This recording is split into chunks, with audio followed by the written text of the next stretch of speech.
Welcome dear students, welcome to the biology online tutorial.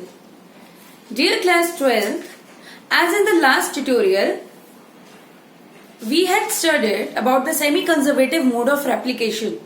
जो कि क्या था semi-conservative mode of replication? Semi मतलब half, conservative का मतलब होता है conserve करना. When half of the genetic material is conserved in the future generation. ठीक है, तो उसको हम बोलते हैं semi conservative mode of replication. किसने दिया था? वॉटसन एंड क्रिक ने दिया था 1953 में. बट उसका एक्सपेरिमेंटल प्रूफ किसने दिया? Who give the experimental proof? So it was given by Meselson and Stahl in 1958. Clear? अब उन्होंने जो मेसेल्सन एंड स्टाहल ने, जैसे हमने लास्ट ट्यूटोरियल में भी डिस्कस किया था, उन्होंने जो अपना एक्सपेरिमेंटल प्रूफ दिया था दैट वाज ऑन इकोलाई. किसके ऊपर दिया था? इकोलाई.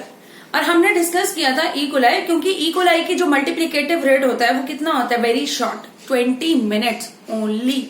ठीक है, तो हमने 2 जनरेशन तक उसको ऑब्जर्व किया. And in the second generation it was observe that 50% जो थे वो हाइब्रिड आ गए और जो 50% थे वो लाइटर आइसोटोपिक डीएनए था. एंड उसमें हमने जो मेसेल्सन एंड स्टाहल एक्सपेरिमेंट में यूज कर रहा था वो क्या यूज किया था? N14 and N15 isotopes, in which N15 was the heavier and N14 was the lighter. Clear? अब उसी के बेस में आपके साथ एक क्वेश्चन डिस्कस करती हूँ that is also mentioned in the NCERT. Question says, if E. coli was allowed to grow for 80 minutes, अगर उसे 80 मिनट्स तक ग्रो कराएंगे, जैसे हमने ऑब्जर्व किया था 40 मिनट्स तक, मतलब हमने सेकेंड जनरेशन को ऑब्जर्व किया. So it is allowed to grow for 80 minutes.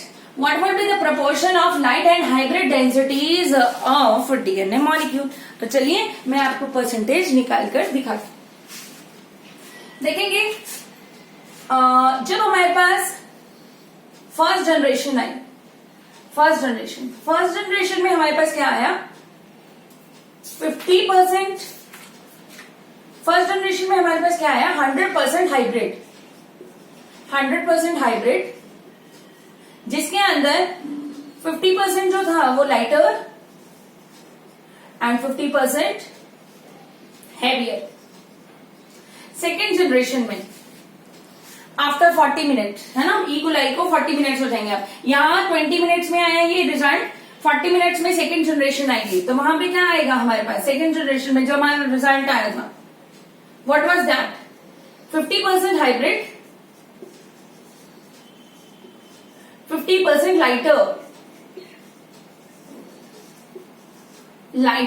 Lighter DNA isotope. Third generation के बाद हम क्या देख रहे हैं? थर्ड जनरेशन, क्योंकि आपको मैंने बताया है क्या, एक सेल से बनते हैं 2, है ना, तो वहां पे भी ऐसे ही हुआ हमारा. एक सेल से बने 2 से बने 4 से बनेंगे 8. ठीक है, ऐसे ही होगा. तो अब हमारे पास जो थर्ड जनरेशन आएगी, थर्ड जनरेशन में क्या हो जाएगा? वही हमारा ऑटोमेटिकली क्या होने वाला है? 25% क्या हो जाएगा? मतलब कुछ तो रहेगा ही ना हमारा ओरिजिनल वाला, तो जो 25% है वो कितना आ जाएगा हमारा? हाइब्रिड. और 75% जो होगा वो क्या आ जाएगा हमारा? Lighter DNA. फिर आती है हमारी फोर्थ जनरेशन, जो हमें फाइंड आउट करनी है. फोर्थ जनरेशन क्यों? 80 मिनट्स के बाद कौन सी जनरेशन ऑब्जर्व करेंगे हम? Fourth generation. तो 80 मिनट्स के बाद हम क्या देख रहे हैं? 25 का भी हाफ कितना हो जाएगा हमारा? जो 25 का हाफ हो जाएगा वो कितना हो जाएगा बेटा? 12.5% hybrid, whereas 87.5% lighter DNA. Hence it proves the semi-conservative mode of replication कि हम generations में we would observe the parental DNA strands also.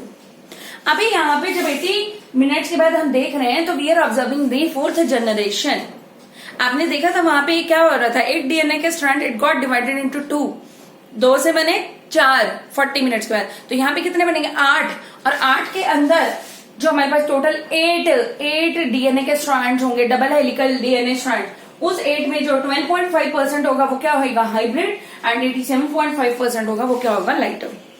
ऐसे क्वेश्चन को आप प्रपोर्शन वाइज, परसेंटेज वाइज ही एक्सप्रेस करेंगे, otherwise it becomes very confusing to answer such kind of questions.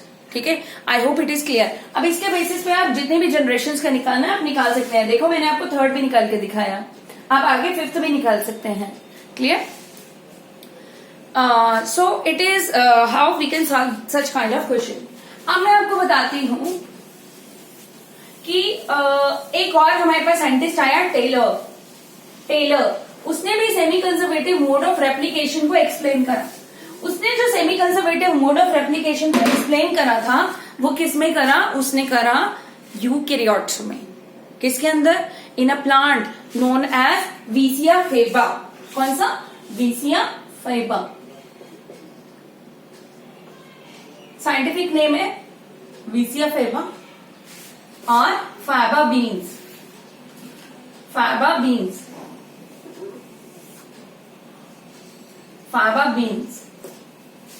ठीक है। And what is this? This is a eukaryote. Semi conservative mode of replication explain करा है by Taylor eight अल। मतलब उसके साथ और भी बहुत सारे लोग थे जो जुड़े हुए थे इस एक्सपेरिमेंट में। अब इन्होंने जो सामान यूज करा वो क्या यूज करा? They used tritiated, they used tritiated, I should use tritiated thymidine, radioactive. यहाँ पे रेडियोएक्टिव ट्रिटिएटेड थाइमिडीन यूज किया गया। जैसे हमारा जो मेसल्स वाला था उसके अंदर सिर्फ हेवियर आइसोटोप था, ना कि रेडियो आइसोटोप। अब इसके अंदर इन्होंने क्या करा देख लो, मैं आपको जनरेशन दिखाती हूँ। They performed on Vicia faba. अब इसको हमने क्या कर दिया, लेबल कर दिया। किसके साथ?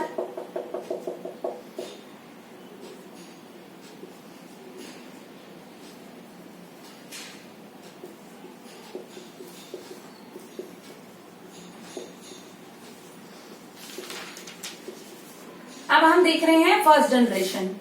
क्या देखेंगे? First generation. उसमें हम क्या देख रहे हैं? We are formed with the 2 molecule. DNA के 2 बन गए, या यहाँ पे हम क्रोमोसोम दिखा रहे हैं। चलो, तो आप देख रहे हैं जो हाफ वाला होगा वो बेटा लेबल्ड आएगा as semi conservative mode of replication से। हाफ वाला क्या आ गया? लेबल्ड। और हाफ वाला क्या आ गया? अनलेबल्ड। ठीक है, half labelled, half unlabeled. And when we see the second generation, अब हम क्या देखेंगे? ये देख रहे हैं, मैं 4 क्रोमोसोम्स बनाकर दिखा रही हूं आपको। आप हॉरिजॉन्टली वर्टिकली जैसे मर्जी ड्रॉ कीजिए।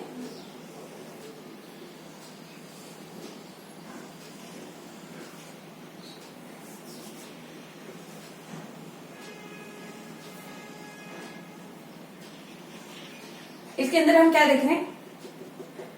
Only 25% is labelled,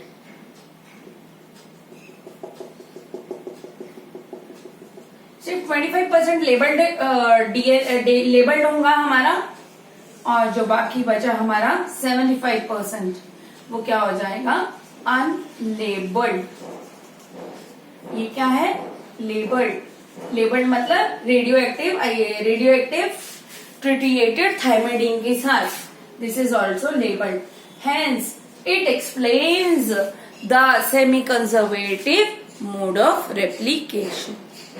So I hope with the experiments of Messelson and Stahl and Taylor, the semi-conservative mode of replication is clear to all of you. Thank you, dear students.